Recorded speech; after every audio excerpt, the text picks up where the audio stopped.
പ്രിയമുള്ളവരെ നമസ്കാരം. നമ്മുടെ ശശിയേട്ടൻ പറഞ്ഞതനുസരിച്ച് എല്ലാവരും പരസ്പരം അങ്ങോട്ടുമൊക്കെയുള്ള സഹകരണം നിർത്തിവെച്ചിരിക്കുകയാണ്. ഇതുമായി ബന്ധപ്പെട്ടുകൊണ്ട് അൻസാരി സൂര്യയുടെ ഈ വാക്കുകൾ നമുക്ക് കേട്ടുനോക്കാം. നമ്മളുടെ കല്യാണങ്ങൾക്കോ മറ്റ് ഫംഗ്ഷനുകൾക്കോ അതുപോലെ അവരുടെ ഫംഗ്ഷനുകൾക്കോ കല്യാണങ്ങൾക്കോ നമ്മൾ സന്തോഷം പോകാൻ പാടില്ല. അവർ നമ്മളുടെ അടുത്ത് വരാനും പാടില്ല. അവരുമായിട്ടുള്ള എല്ലാ സഹവാസങ്ങളും നിർത്തിവെക്കുക. മുസ്ലിം എന്നാൽ തീവ്രവാദികളാണ്. അവർ എപ്പോഴും നമ്മളെ നശിപ്പിക്കാൻ ശശിയേട്ടാ എന്തായാലും അടിക്കുന്നു. ഇച്ചിരി ബ്രാൻഡ് മുന്തിയനം പൈസ കൊടുത്ത് മേടിച്ചിട്ടടി. ഉള്ള മണ്ണെണ്ണയും വിനാഗിരിയും എല്ലാം കൂടെ ഒന്നിച്ചടിച്ചു കഴിഞ്ഞാൽ കിളി പോവും ചേട്ടാ. ഒരുപാട് മുസ്ലിങ്ങൾ എനിക്ക് ഈ വീഡിയോ എടുത്ത് അയച്ചു തരുന്നുണ്ട്. സഹോദര സമുദായത്തിൽപ്പെട്ടവർ അയച്ചു തരുന്നുണ്ട്. എന്തിനാ ഇത് അയക്കുന്നത്? എന്ത് കാര്യം? ഇതിവിടെ ഈ നാട്ടിലുള്ള ഹിന്ദുക്കൾ പോലും ഇത് കേൾക്കത്തില്ല, അംഗീകരിക്കത്തുമില്ല. നമ്മളൊക്കെ പരസ്പരം വളരെ സ്നേഹത്തോടും പാരസ്പര്യത്തോടും ജീവിക്കുന്നതല്ലേ. ഇങ്ങനെ സ്വബോധം മറ്റേ ഇവൻ ഏതാണെന്ന് മനസ്സിലാവുമല്ലോ.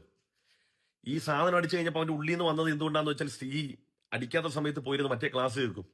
അപ്പൊ മുസ്ലിങ്ങളൊക്കെ അവന്റെ ശത്രുവാണെന്ന് എനിക്ക് തോന്നും. അപ്പൊ ഇത് അടിച്ചു കഴിയുമ്പോൾ ഈ ഉള്ളി കിടക്കുന്ന വിഷം പുറത്തേക്ക് വരുന്നതാ. ഒരു കാര്യമില്ല. ഈ ഭൂമിക്ക് വേണ്ടാത്ത നിർഗുണ വസന്തങ്ങളാണ്. അങ്ങനെയൊക്കെ പറഞ്ഞു പോയിക്കോട്ടെ. അവർക്ക് അതല്ലാതെ മറ്റെന്തെങ്കിലും ഒരു നല്ല വാക്ക് അവർക്ക് പറയാനുണ്ടോ? ജീവിതത്തിൽ ഇന്ന് വരെ അവരുടെയൊക്കെ വായിന്ന് ഒരു നല്ല വാക്ക് നമ്മൾ കേട്ടിട്ടുണ്ടോ? ഒരു നല്ല സതുപദേശം ഇല്ല. ഇതേ ഉള്ളൂ. ആ ഉള്ളി കിടക്കുന്ന മുസ്ലിം എന്ന് പറഞ്ഞ തീവ്രവാദി. എടാ, ഇവിടെ എല്ലാവരും അങ്ങോട്ടും ഇങ്ങോട്ടും പരസ്പരം സ്നേഹിച്ചും സഹായിച്ചും ഒക്കെയാണ് എല്ലാവരും ജീവിക്കുന്നത്. ഒറ്റയ്ക്ക് ജീവിക്കാം, ഒറ്റയ്ക്ക് മരിക്കാം. ആ മൃതദേഹം എടുത്ത് അടക്കണമെങ്കിൽ മറ്റൊരാൾ വേണം. അപ്പൊ ആരും സ്വയം പര്യാപ്തരാണെന്ന് വിചാരിക്കുമ്പോൾ പോലും അപരന്റെ സഹായമില്ലാതെ ഒരു മനുഷ്യനും ഈ ഭൂമുഖത്ത് മുന്നോട്ട് പോകാൻ കഴിയത്തില്ല. മുസ്ലിമിന്റെ കല്യാണം ആണോ? നീ വേണമെങ്കിൽ വന്നാൽ നിന്നെയൊക്കെ ആരാ കല്യാണം വിളിക്കുന്നത്?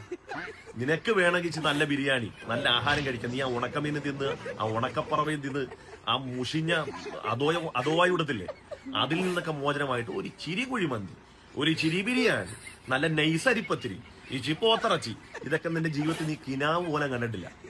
കാശത്ത് തേക്ക നീ ഊതിന്റെ അത്രങ്കിലും കണ്ടിട്ടുണ്ടാ? നല്ല മണമുള്ള ജീവിതത്തിൽ നല്ലൊരു സുഗന്ധം നീ അനുഭവിച്ചിട്ടുണ്ടാ?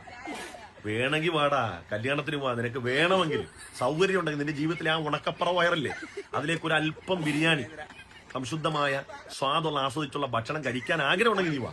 അല്ല നിന്റെയൊക്കെ നിലവാരം വെച്ച് ഇവിടുത്തെ ഒരു ഹിന്ദു നിന്നെ കല്യാണം വിളിക്കത്തില്ല, ഒരു ക്രിസ്ത്യാനി നിന്നെ കല്യാണം വിളിക്കത്തില്ല, ഒരു മുസൽമാനും നിന്നെ കല്യാണം വിളിക്കത്തില്ല.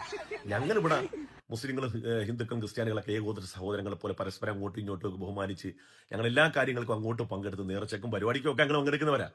അതുകൊണ്ട് മനുഷ്യരുടെ പട്ടികയിൽ നീ അടക്കമുള്ളവരില്ല. അതുകൊണ്ട് ഈ വീഡിയോ കാണുന്ന മുസ്ലിമീങ്ങൾക്ക് വേദനയും സങ്കടവും തോന്നരുത്. സാധനം മണ്ണെണ്ണയും വിനാഗിരിയും കൂടെ